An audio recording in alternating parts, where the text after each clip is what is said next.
That was originally called Don't Call Me Angie.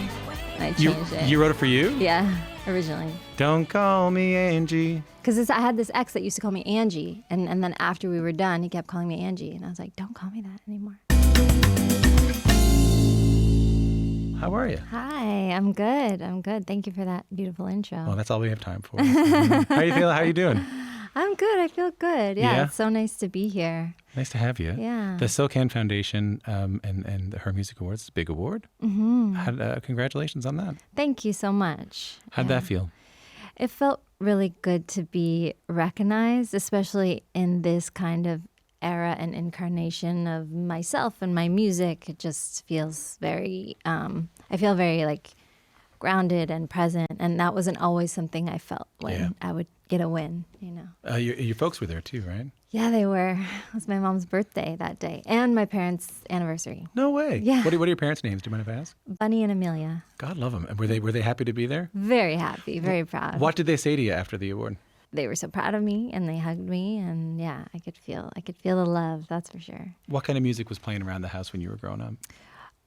There was a lot of my mom was really into like 60s music from England. You like what? Like Nancy Sinatra, Joan Baez. Like she also loved like Bruce Springsteen. Like she had a very eclectic palette. She also loved Sinead O'Connor. Yeah. Cool mom. Yeah, very cool mom. But then they also listened to a lot of like calypso from, West Indies where they grew up in Guyana. Mm-hmm. So there was like a lot, like there was a mix of a lot of kind of disparate things. And then I, of course, grew up on Canadian radio, which was like a lot of like Alanis and Lauryn Hill and Nelly Furtado and Sarah McLachlan. So yeah, there's a mishmash for sure. You probably, like me, spent a lot of time watching MuchMusic on the floor of your house, watching it over and over and over again. Totally, yeah. And when did you realize you had an ability for making music? Pretty young. I remember my mom would always comment, and my brother would always comment, "Oh wow, you know the song before it ends." Like I had a really good memory for melody, and I loved dance and a lot. And the dance class that I was in was ballet, and I had there was a live pianist in the room who would play at when we had recitals and things. I just loved dancing to that, so I got a taste for just performance and music really young, and then I started writing prose and poetry and kind of like slowly melded those things together. When did you write your first song? Well, how old was I? Yeah. I think I was 13. What was it? It was called Angel. Do you remember it? Yeah. Come on. No. Come on. No. It's not gonna happen. I thought I had a shot. You did. I thought I got close there. Yeah. Do you remember anything about this? What was it about? It was. You do that. I'll make it up then. I'll tell you what I think it sounded like. It was just kind of like a classical sounding song because I think I was listening to a lot of stuff like that. It was all a cappella, and I wrote it locked in a bathroom. I locked myself in a bathroom because my family didn't want me to pursue music. They didn't. And I overheard a conversation with them all talking about how they didn't want me to pursue music. What were they saying? They were just saying, Angie's going down this route. We think it's really bad for her. And I just picked up the phone and heard the whole thing. And it was devastating for me. So I locked myself in a bathroom. I was 13 or 12 years old. And then my brother-in-law was the only person I would talk to about it. So he came from his place, which is not like a little further away. And I came out and then I sang him the song. And he said, "That's really good." And it kind of gave me the confidence to be like, give us like a chorus or something. Yeah. No, I can't sing it. I really can't. Does it go? And through it all, kind of. She offers me protection. What is that? Angel by Robbie Williams. Oh, right. Yeah, wow, that was yeah. quick Hey, come recall. on. That's all I got.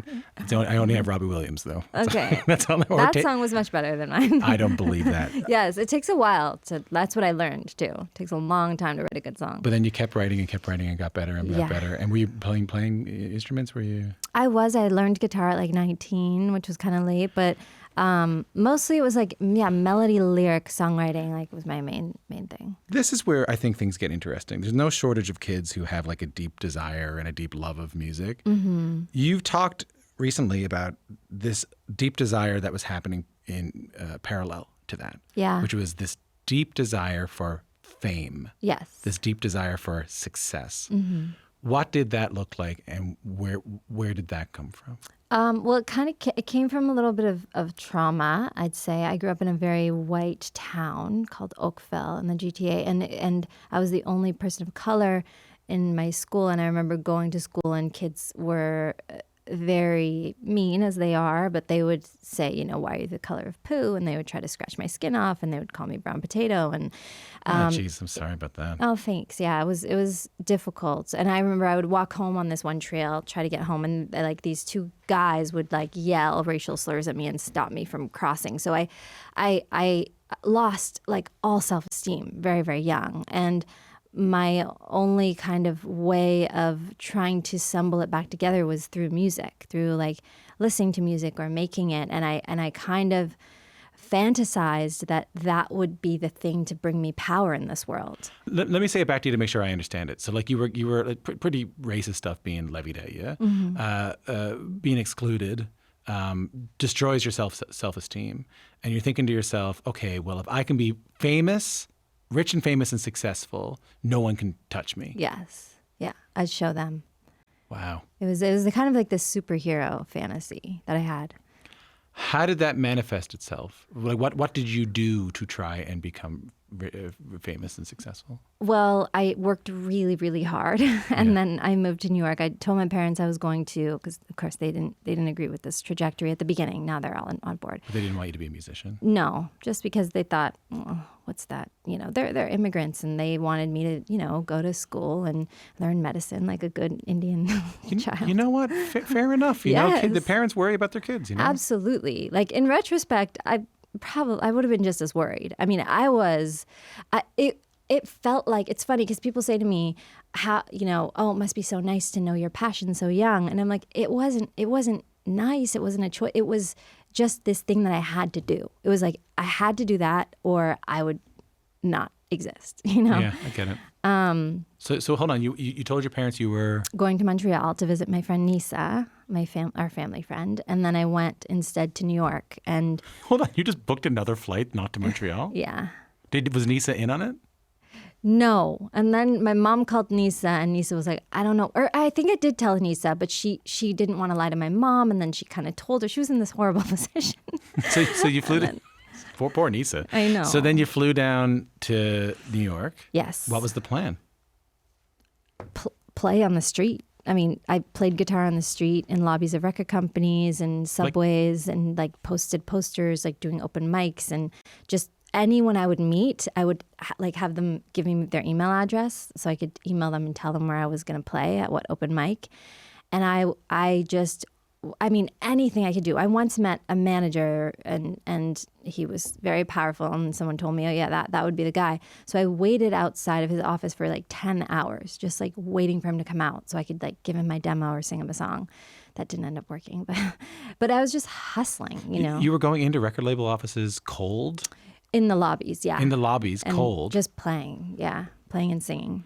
And then you write, for my money, like one of the all-timer Canadian pop hits. Can you play it there? Top stare and throw me like you know who I am. Top stare and throw me like you know who I am. But you don't know me, barely knew me then. You don't know me, you don't. And don't call me baby. Don't call me baby anymore. That was originally called Don't Call Me Angie. I changed it. You wrote it for you? Yeah, originally. Don't call me Angie. Because I had this ex that used to call me Angie, and then after we were done, he kept calling me Angie, and I was like, don't call me that anymore. That is Don't Call Me Baby by Creisha Turner. That song was everywhere when it came out in 2008. Tell me a bit about that song, how it came together, how Creisha got it. Through Chris Smith, who's the Philosopher King's manager at the time and Creisha's manager at the time, and Nelly's manager currently. And he heard it and was like, listen, we need a single for this artist, and this would be perfect. And I was like, yeah, that was very exciting to me. And you were young. Yes, I was. It was a kind of early validation, I guess, that I could write a song. And I think in retrospect, it was really good and affirming in a way, because this industry is so focused on superficial things, and especially for like a young female pop artist, your looks are very important. And so to have something connect that was about my mind was, I think, a very important first step for me. Did you think about going the route of like, Bonnie McKee or someone like that? Let's just going full, like Max Martin, like full songwriter? Well, Bonnie was an incredible artist as I've well. heard, in actually, her I've own actually right. heard her Yeah. music. Maybe she's a bad example. When I got into her records through Katy Perry's records, I dug into some of her own stuff, and it's incredible. Yeah. But you know what I mean? Like those who, and I'm trying to remember her name, Diane. Warren? Yeah. Like someone like Diane Warren, who that's their thing. They did you think about going down that path, or I'm just going to be a top liner, I'm just going to be a songwriter? I think so. But I think I even played Krisha, an early song that I had called Crazy That Way. And she was like, yeah, like you're the only person that can sing this. Like I think I think that the difference between whether or not you want to be an artist or a songwriter is your perspective and your voice, not actual voice, but like how you see the Right. world and how you want to express the way that you see the world. And if there's a point of difference there, it makes a lot of sense for you to be your own artist, as opposed to if you're a craftsman and you're really good at songwriting, it's a lot of fun to live vicariously. And I do both these things. I love to live vicariously through other artists and their story and their perspective. Let's go back to your story. So that you end up getting a record deal. Yes. You've said that the idea of like a brown person, an Indian person singing pop music was a hard concept for labels to get their heads around at the time. I think just being, there was no representation. So just being in the public eye in that way, I mean, there was like Apu from The Simpsons and like, like nobody had any context for what an Indian pop artist would look like. And they were confused by me because they were like, well, you look urban, meaning like I should be in the studio with like hip hop artists, R&B producers and all that, but you talk like a white girl. So you could also fit with like Kelly Clarkson or something. So in a weird way, my ambiguity kind of helped me get into a lot of disparate rooms that maybe I wouldn't have gotten into if I was just one clear ethnicity. But as an artist, it held me back because there was nobody they could point to and say like, oh, that this worked, now you will, Well, obviously they were proven wrong. I mean, your song "Boom" becomes a massive hit when it's part of the Vampire Diaries. It gets nominated for a VMA. Yeah. Is that when the bidding war happens? Shortly after that, yeah. That album really was the thing that opened the doors to me for that. What is it like to be at this? What is it like to be at the center of a bidding war when not that long ago people were doubting whether you belonged in pop music at all? That was like a bossy little moment. I remember like I was sitting in my tiny little apartment in LA and I got a call from Monty Lippman, the head of now I think CEO of Universal Music Group, and Tom Wally, who was running Warner, and they were like throwing like millions of dollars of a record label at me, and I was like, wow, like little Ange from the GTA, Were they flying you out places? Were they taking you to dinner? They were doing all the things. Yeah, it was very exciting. I mean, they literally hand your dreams on a silver platter, and they're like, here you go.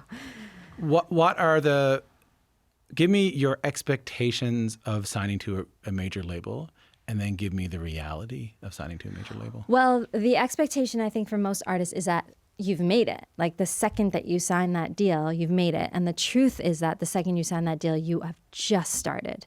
Because the truth is 0.001% of the artists on that label pay for the entire machine. And everyone is focused on those artists, Taylor Swift, Nicki Minaj, Drake. Those are the three on my label. Taylor Swift, Nicki Minaj, and Drake. Yeah. Now, then there can be new artists that come up, but it's the ones that have the most groundswell that are getting most of that attention. So, like, for me, it was like Ariana Grande got signed around the same time that I did.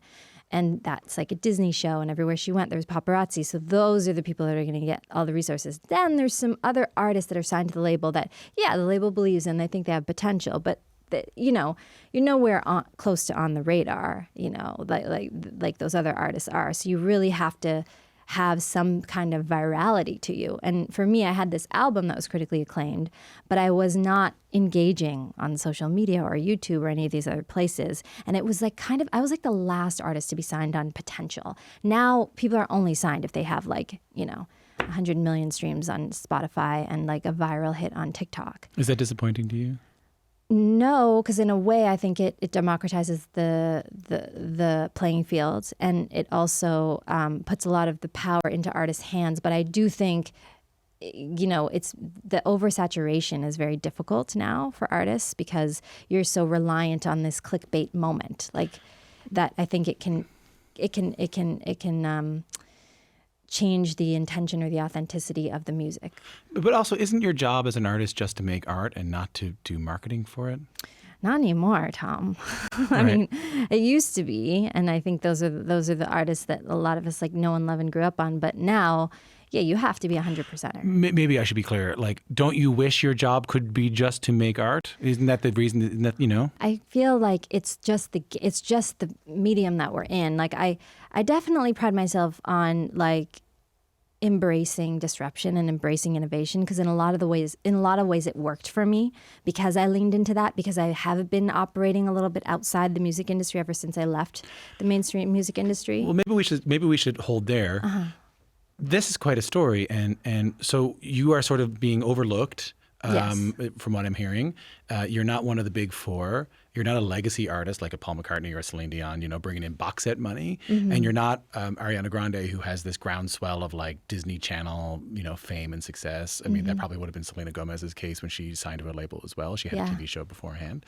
Not to take away from those artists, they're incredible. No, yeah. But you ask to be let out of your contract. Mm-hmm. Why?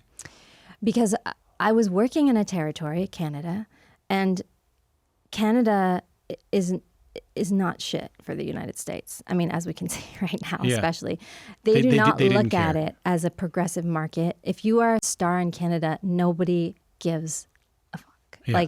It's just the way, there are markets that they do look to. The UK, Germany, Australia a little bit, but Canada is just nowhere on the radar. It's perceived as being behind. I've heard it works against you. I got buddies of mine in Nashville who I'm not going to say any names, but who have told me that when you're a big Canadian country artist and you go down to Nashville and you try to make it there, it's actually kind of oh yeah, they're Canadian. They're oh, they're tainted, Canadian. Yeah. It sucks. I mean, I think there's so much talent here, but what's playing on radio here, America doesn't think of as they look at it as being behind, not a mover and shaker.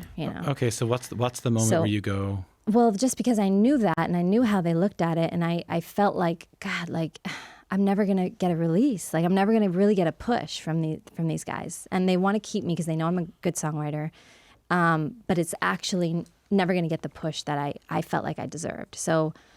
I had done this record that was supposed to be the record that they were going to push, and I looked at the music video and I didn't like it. It didn't feel aligned, and I was like, "What do you mean it didn't feel aligned?" It felt like I had actually written the record for another artist. I wrote it for Rihanna, and her label really wanted it, and I think that's why my label kind of got on board with it. It was called Fucking Sexy, and the hook was really good. It was everything I do is fucking sexy, yeah, and it had this real bass line on it, and it was a banger. It just wasn't for me.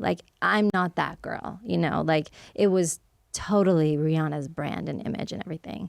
But we were kind of forcing it a little bit for me and made this very sexy video that was not aligned. I was showing up to this man's apartment in a box, and he picked me up out of the box, and I was this dead doll, and then he painted me, and I had to rip off the paint. It was just gratuitous and every. Were you uncomfortable with that? Yes, I mean, I didn't want, but I was but this is what I've wanted, and this is my, this is my ticket to getting that. And so there were so many things that I was kind of grappling with, and then I looked at the edit of the music video, and I was like, this is not me, And then I called the head of the label and begged for him to let me go, which he graciously did because he had no reason to let me go.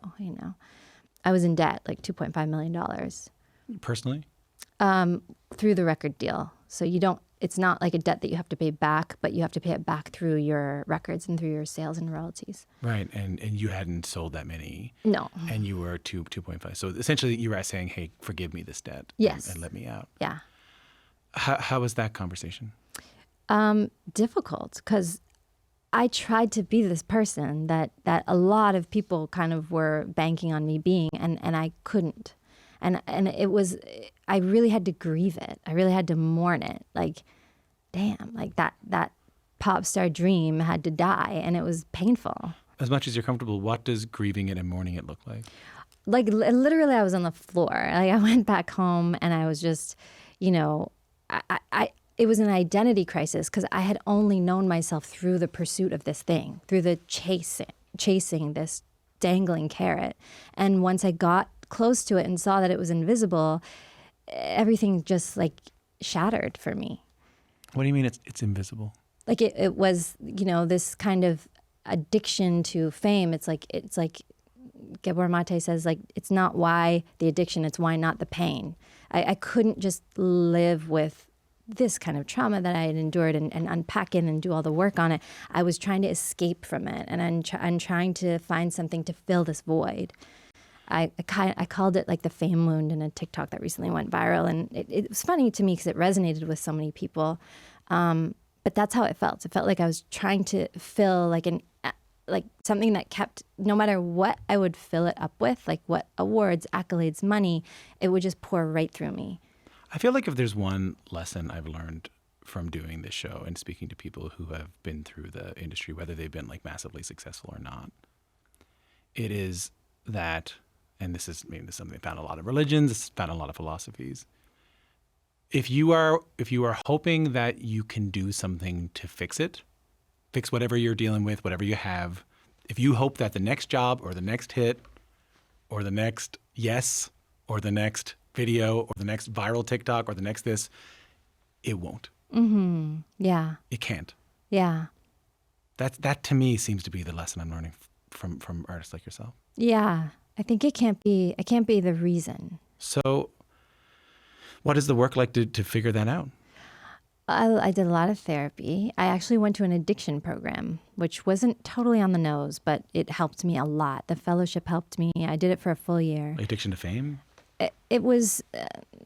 This might be a personal question. Yeah, I mean, like it was kind of this cognitive addiction that I developed really early, where I would fantasize being famous in order to get me out of the pain of my current existence, in a nutshell. So I had this rumination that I was constantly I couldn't just be in a grocery aisle. I was constantly thinking about like my ascension to this imaginary pedestal. How was the work of doing that? Like how did you end up on the other side of it? It was intense. I mean, I ended in the lap of acceptance, you know, like, I love you. Good. Yeah, like this is where I'm at, and it's okay.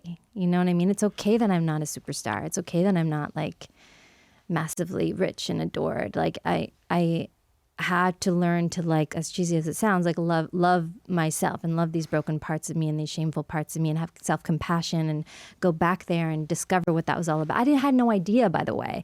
Like, it's not like I had all this self-awareness when I was going through those steps. I only got to that place after like a decade of therapy and not making music, not even being able to listen to music for a really long time. Couldn't listen to music. No, it was so hard. And I guess also because a lot of those artists that you had come up with were now getting really famous and they had been signed at the same time as you were. It was probably hard to turn on the radio. Yeah. There was a lot of like kind of like analyzing and grieving that I kind of had to do. You could have just stopped making music altogether, but you didn't.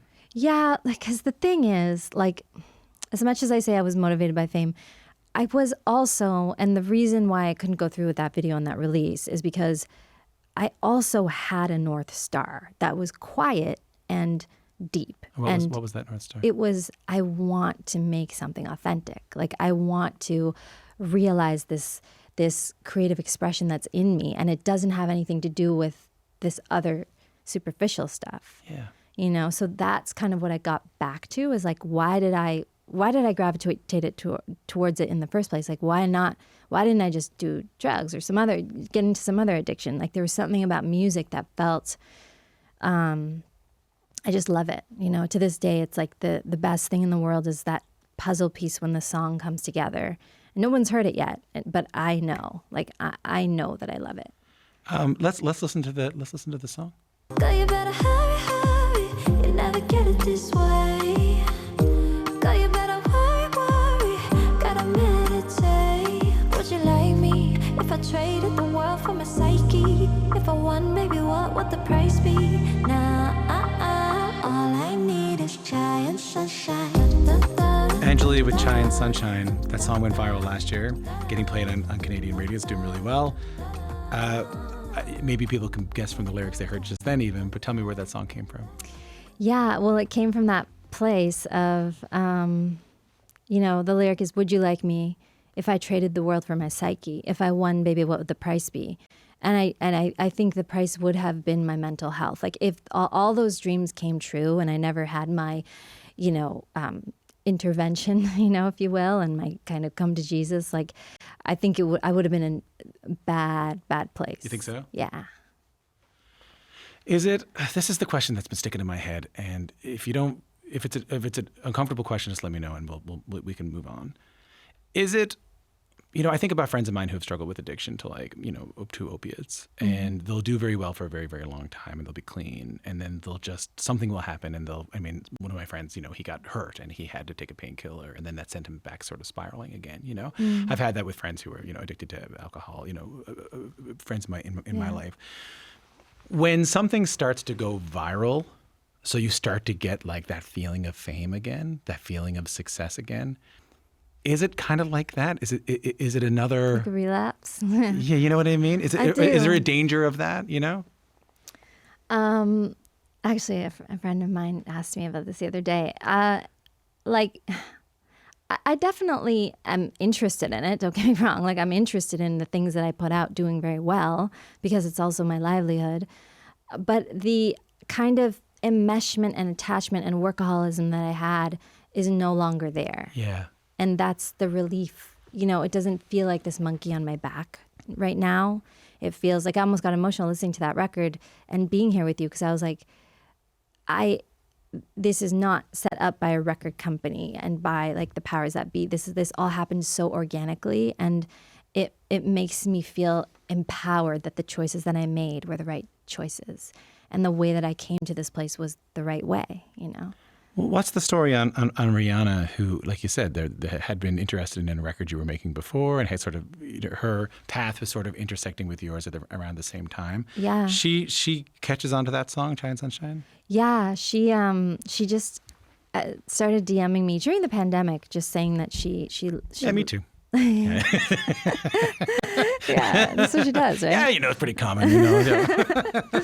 And she was just saying that she liked my. She said she loved me, to be honest. She No said she loved way. me. Yeah, and I was so taken aback because it was so many years ago when I had, it was just like 2012 when she wanted that record or something. So, it was like it lit me up like a Christmas tree for sure. And then once Chai and Sunshine dropped, she said she loved it and it was a smash and it was stuck in her head, and she asked for different versions of it. She wanted me to speed it up a couple BPM. She was kind of like A&Ring it in a way, and that really gave me the confidence to be like, okay, this is the record. I'm gonna go with it, because to me she is like the ultimate tastemaker. Like I think it's just like impeccable taste, and so the fact that she liked it made me be like, I'm gonna go after this for sure. Is there a lesson here that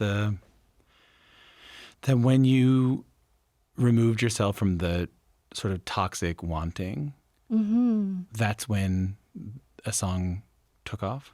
I think so. I do think so. I mean, yeah, it's. I mean, now let's take off, right? Like that's relative. So it's not like it's an international, like massive song. I went to #1 on Instagram, and it's got radio pretty organically, and things are happening that are really cool. But like whether that song it becomes like really, like does the home run kind of thing, time will tell. It seems to still be going and moving. But it is incredibly validating that the lyrics are about me taking care of myself and me honoring my inner child and mindfulness and being present and even talking about the industry in this way. And I think it's also kind of like interesting that the two biggest like pop stars, Selena Gomez and Rihanna, gravitated towards that song because the lyrics are about how it feels to be a pop artist in the pop artist game, How do you define success today? I think this moment is pretty cool, to be honest. Like this feels like success to me, like chatting with you and being here because of this organic kind of thing that's happened with my music, and feeling very present, like having these moments and feeling present. Like I can feel my stomach breathing, you know, like there's something that I missed when I was doing this the first time round that I'm really going to like ground myself for this time. That's the best lesson that you could have learned from all this. Yeah. Man, when we were getting ready to have you in, I was getting notes from some folks who work in the show and from within the CBC saying that like they've been rooting for you the whole time. Oh, that's very sweet. And it's really great to see how things have turned out. Thank you. I really appreciate you coming in and telling me the story. Yeah, thanks so much.